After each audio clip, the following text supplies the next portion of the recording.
Bună ziua frumoși mei pești, bine ați venit dragii mei, astăzi facem etalarea despre provocarea și surpriza lunii octombrie, valabilă pentru voi toți cei care aveți soare, luna, ascendent sau Venus în zodia peștilor. În același timp vă recomand să vedeți etalarea unde voi aveți luna, ascendentul sau Venus pentru a completa cât mai bine această etalare. Începem ca întotdeauna cu provocarea, să vedem care este ea, cu ce vine la pachet și cum putem ajuta. Da? Hai să vedem. Pești mai frumoși, provocarea lunii octombrie pentru voi. Să vedem. Ok. Aste băte. Wow. Pentru unii dintre voi provocarea este revitalizarea. E momentul să începi să te bagi în priză, cumva, nu băga degetele în priză la propriu, dar e vorba de a te activa. A te reactiva. Pentru alții dintre voi sunteți provocați să porniți acel proiect după care vă arde inima. Ești provocat la un nou început. Pentru unii dintre voi poate fi pe plan, nu are importanță. În ce arie, voi știți, unde sunteți ațățați să începeți ceva nou.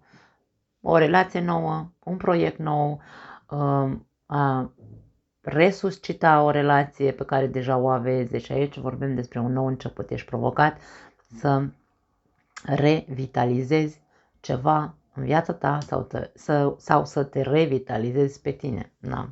Hai să vedem. Foarte frumoasă provocare. Osul la treabă, cum zic la toate zodiile, zic și la voi la fel. Hai să vedem cu ce vine la pachet această provocare. Regina de monede, 8 de spade,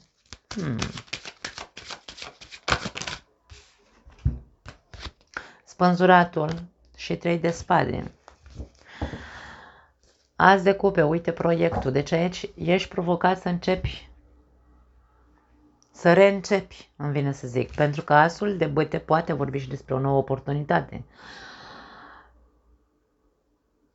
Provocarea este să accepti această nouă oportunitate. Nu are importanță că e pe plan amoros sau pe plan de proiecte. Acceptă provocarea, dragă pește.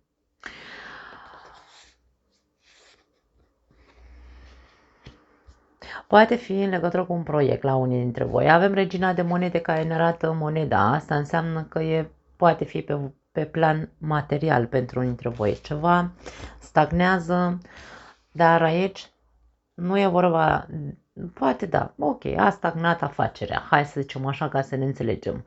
A stagnat, dragii mei, afacerea, uite, nu mai funcționează, e un blocaj acolo, nu mai vin plăți către mine, nu știu, s-a întâmplat ceva, da?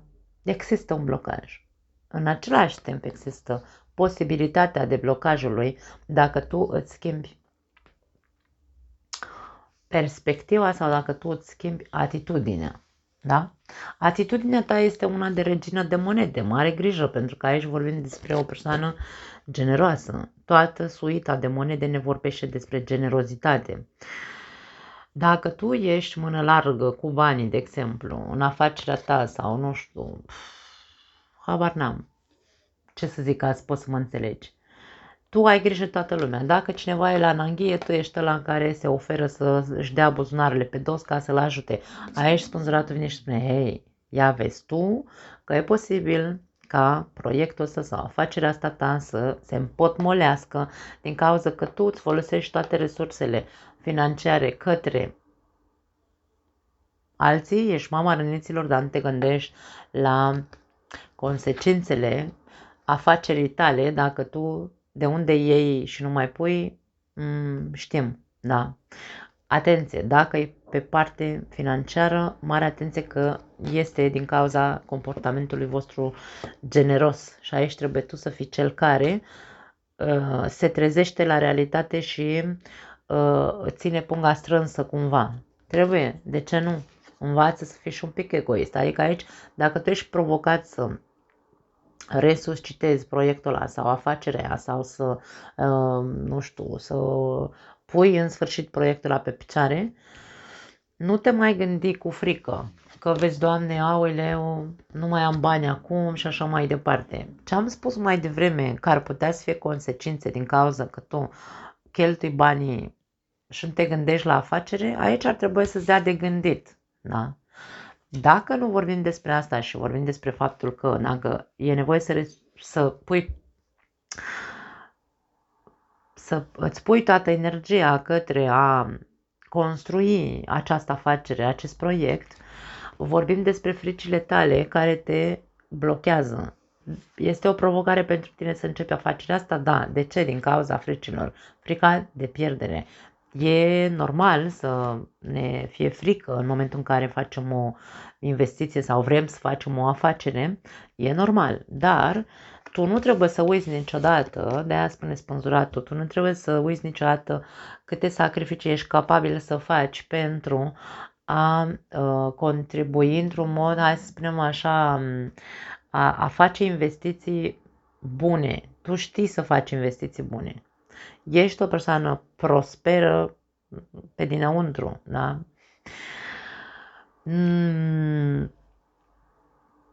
Iubești probabil acel ceva, acea afacere. Gândește-te că de fapt abundența zace în tine. E ok să ai frici, dar nu într-atât de mare încât să te paralizeze, pentru că aici există o paralizie. Da? De-aia ești provocat să acționezi, de-aia ești provocat să te gândești bine la toate resursele de care dispui, să vezi care este cel mai bun, cea mai potrivită sumă pe care trebuie să o investești. Deci aici e de gândit, bineînțeles, că nu o să ne băgăm în afaceri așa ca nebuni, da? Aici e vorba de, ok, stai să văd cu adevărat cum e mai bine să fac lucrurile pentru mine, fără să mă las năpădit de panică aici. Da. Foarte tare. Dacă nu vorbim despre asta și vorbim despre a resuscita relația sau a începe o nouă relație, aici vorbim despre a îndrăzni. Îndrăznește să accepti această nouă provocare de a-ți resuscita relația sau a intra într-o nouă relație, da? Pentru că aici e cu iubire. Evaluează-ți bine acest comportament de sacrificiu. Faci foarte mari sacrificii în relația ta. Ar trebui să schimbi placa. Nu se aprinde nimic între noi dacă noi continuăm să fim așa persoane de-astea, hai să zicem așa, serioase de casă, plictisitoare. Pentru că regina și regele de monede și cavalerul și așa mai departe sunt plictisitori, că sunt foarte în zona lui de confort. Da? În zona lor de confort, pardon. În momentul în care și-au îndeplinit dorința, da, de a avea ceva serios, se acomodează oamenii și nu mai fac mare lucru pentru relație și devin plictisitori. Aici, mare grijă la acest aspect. Tu zici că îți sacrifici tot, sacrifici tot din tine pentru celălalt, dar o faci într-o manieră de mamă și nu e vorba de a fi mamă sau, mă rog, sau tată, da, în cazul bărbaților. Nu trebuie să avem un comportament protector în relațiile noastre, mai ales dacă lipsește focul, ci trebuie să schimbăm perspectiva, că nu sunt doar soț sau soție, trebuie să fiu și amant, trebuie să fiu și amantă, da, într-o relație. Despre asta e vorba. Ești provocat să resuscitezi relația sau să începi o nouă relație? Da, dar gândește-te foarte bine, trezește-te că acest comportament de mama răniților, de îngrijitor al partenerului de viață și nu de amant, să zicem așa, nu duce nicăieri, duce în același loc, duce tot la dezamăgire sufletească, duce tot la blocaje, duce tot la același cerc din care veniți. Deci, aici e momentul să schimbi perspectiva, că dacă ești provocat să te împaci cu un partener sau să resuscitezi relația sau să începi o nouă relație, comportamentul pe care tu l-ai avut până acum nu mai este de folos, nu ți este de folos într-o relație. Despre asta e vorba, da? Când iubești, trebuie să știi să nu lași să se stingă focul. Și mama răniților se acomodează și uită să aprindă focul. Da, cam asta e, dragii mei. E interesantă provocare, nu? Hai să vedem ce surpriză avem pentru voi. Surpriza lunii octombrie pentru peștii mei frumoși. Au căzut foarte multe. Nu, le vom amesteca. Să vedem surpriza lunii octombrie pentru pești. Uite surpriza aici. Surpriza pentru unii dintre voi este că se încheagă o relație, se reconectează două persoane aici. Îți găsești sufletul pereche, dacă nu ți l-ai găsit până acum. Bine, între ghilimele, sufletul pereche, da. Îți găsești acel suflet care vibrează în aceeași frecvență cu tine. Multă compatibilitate, multă dorință comună, o conexiune spirituală poate fi între voi. Da? Hai să vedem cu ce vine la pachet. Foarte frumos, îmi place ce văd.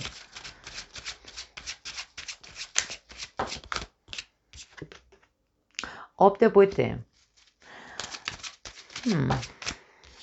Împărăteasa. 2 de bâte. Dragii mei, poate fi o cerere în căsătorie. Atenție, pentru cei care nu sunteți căsătoriți, aici putem să vorbim despre o cerere în căsătorie. 8 de cupe. Distanțe, din nou pentru alții între voi. Poate comunici la distanță cu cineva sau ai o relație la distanță, de ce nu? Sau pur și simplu ai conversații multiple cu o persoană cu care tu te simți foarte conectat, dar această persoană este la distanță de tine. Tu stai și aștepți să vezi când vine ziua în care să-ți spună pe data cu tare vin acasă. Da? Este foarte frumos ce văd aici. Această persoană probabil îți va face o surpriză. Tu nu vei ști că se întoarce, probabil. Și te va face să te simți ca în al 9-lea cer. Vine cu planuri. Planuri foarte bine făcute. Vine cu planuri foarte serioase, sincere. Și insist să spun că simt că pentru unii dintre voi este o cerere în căsătorie, în cazul în care nu sunteți căsătoriți. Dacă sunteți căsătoriți, persoana iubită vă face o surpriză. Poate fi o invitație în a pleca un weekend împreună, de ce nu? Dar totul este pentru tine. E ca și cum își dedică sau îți dedică, toată atenția lui, această persoană, lui, ei, mă înțelegeți, da? A făcut planuri fără ca tu să știi. De-aia spun că e o surpriză. Poate a închiriat, era să zic, a rezervat niște zile la un hotel sau undeva, da? Pentru că implică o călătorie. Nu neapărat să fie, poate fi pentru unii dintre voi în altă țară. De ce nu? Dar pentru alții dintre voi poate să fie pe aproape, dar totuși e vorba de a călători ceva cu mașina. Da. În cazul în care nu ai pe nimeni, am spus, surpriză, apare cineva în viața ta. Atenție!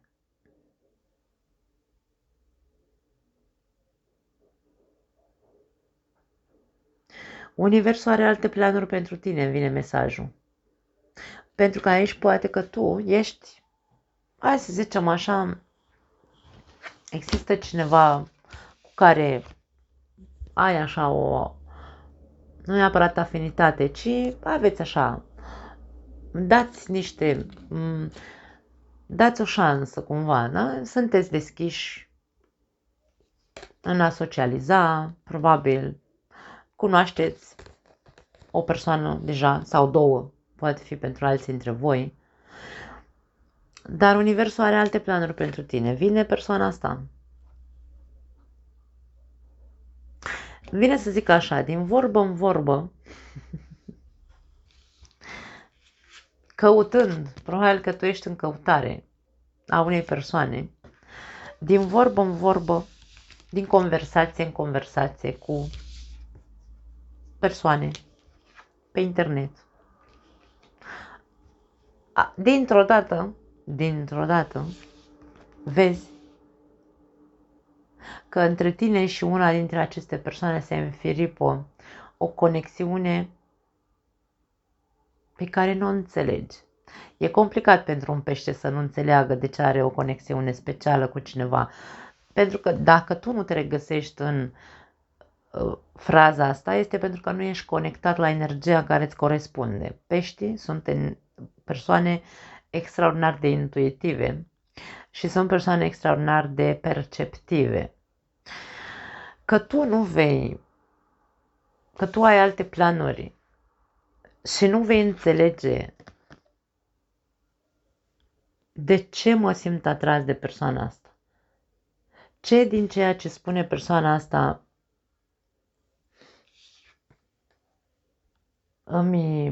mă face să mă simt atât de bine. În același timp este și un soi de, hai să zicem așa, de atenționare. Pentru că avem regina de spade. Regina de spade este întotdeauna foarte pragmatică, foarte clară în discuție, foarte clară foarte sinceră de la început, e tăioasă, da, îți tai macarona în cazul în care nu-i convine ceva. Avertizarea ar fi că în cazul în care tu poți să ajungi să te îndrăgostești foarte tare de această persoană cu care poate ai discuții pe internet sau cu una dintre aceste persoane, chiar dacă nu-ți explici de ce te simți atât de atras de persoana respectivă, regina de spade ca energie vine și îți spune cască ochii totuși. Fii atent la ce se discută. Da, există compatibilitate, afinitate și așa mai departe între voi, dar tu nu trebuie să-ți pierzi, nu-ți pierde niciun moment puterea personală sau respectul de sine. Da? Asta e avertizarea. Nu e una problematică, dar trebuie văzut dacă te duci cumva așa la fund de tot. Pentru că de multe ori avem tendința, bineînțeles, să ne îndrăgostim foarte repede de cineva care ne spune vorbe de-astea care ne ridică în slăv și wow, ne gâdilă la ego și așa mai departe. Da. Despre asta este vorba. Pentru cei care sunteți deja într-o relație, aici vorbim și nu avem legătură cu cereri de căsătorie, pentru că dacă sunteți deja căsătoriți, aici vorbim despre altceva, da? Veți avea conversații cu persoana iubită probabil va fi, sau poate tu îi faci o surpriză, da? Va fi persoana care va simți nevoia să îți facă anumite declarații sau să deschide niște discuții despre cum te vede pe tine. De-aia am simțit să zic declarații. Dar discuțiile au legătură și cu niște planuri de viitor la care mie vine să spun că trebuie să cădeți de acord aici. Încercați să nu fiți, cum spun, încercați să acceptați cu sufletul deschis conversația asta pentru că este pozitivă. Pentru că aici am o atitudine de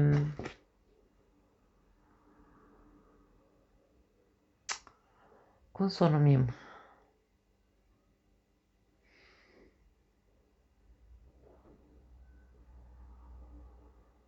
De privit de sus. Încercați să nu intrați în energia privitului de sus în care să zici ok, eu te iubesc și văd ce îmi zici tu mie, dar aici ca și cum vei avea ceva de spus și probabil va fi tăios. Încearcă să empatizezi cu celălalt în ceea ce el are să-ți transmită. Despre asta e vorba. Pentru că e vorba de a construi pe viitor ceva mai mult în relația voastră. Așadar, încearcă să nu fii cu spada în mână, încearcă să fii coerent și empatic față de celălalt, să înțelegi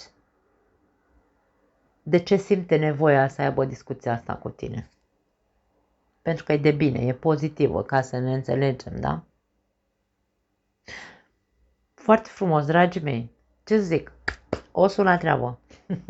Vă pup, vă iubesc, ne vedem data viitoare. Ceau!